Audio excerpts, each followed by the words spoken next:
अभी सब्सक्राइब करें हमारे चैनल माँ दुर्गा म्यूजिक को और साथ में बेल आइकन जरूर दबाएं ताकि ऑल नोटिफिकेशन आप तक जल्द पहुंचे।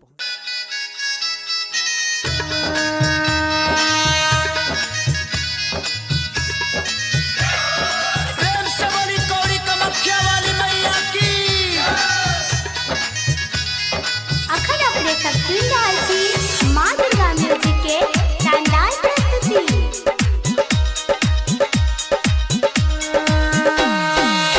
असरा लगाई के ओलियो है मैया खोला बाजार के बार। असरा लगाई के ओलियो है मैया खोला बाजार के बार। गौवा के लोगावा बाझनिया कहे गोदिया भरी दो हमार। गौवा के लोगावा बाझनिया कहे झोलिया भरी दो हमार। गौवा के लोगावा बाझनिया कहे झोलिया भरी दो हमार।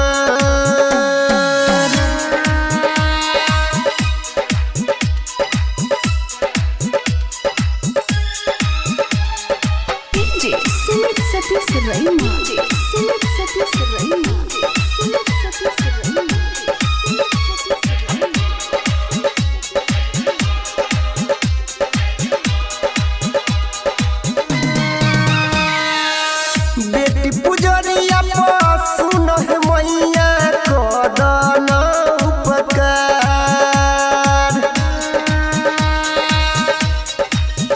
हाँ हाँ बेटी पुजरिया सुन है मैया कदन उपकार। हंस टोला समाज है मैया हंस टोला समाज है मैया गोदिया भरी दो हमार। हंस टोला समाज है मैया गोदिया भरी दो हमार। हंस टोला समाज है मैया गोदिया भरी दो हमार।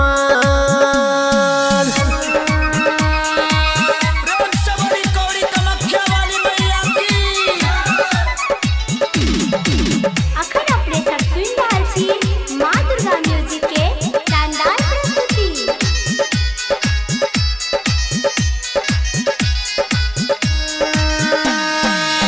पूजा करैबो हे देवी मैया हो जा तू हमरा पे सहाय। हाँ हाँ पूजा करैबो हे देवी मैया हो जा तू हमरा पे सहाय। राइटर सोनू पचरा लिखल राइटर सोनू पचरा लिखल अनी लगाबै छ तोहार। अनी लगाबै छ तोहार। गौवा के लोगावा बझनिया कहे झोलिया भरी दो हमार।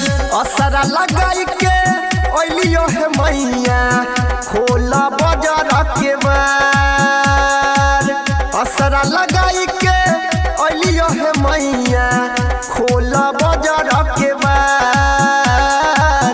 गौवा के लोगावा बाझनिया कहे गोदिया भरी दो हमार।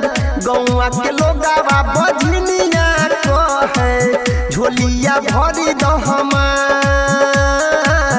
गौवा के लोगावा बाझनिया कहे झोलिया भरी दो हमार।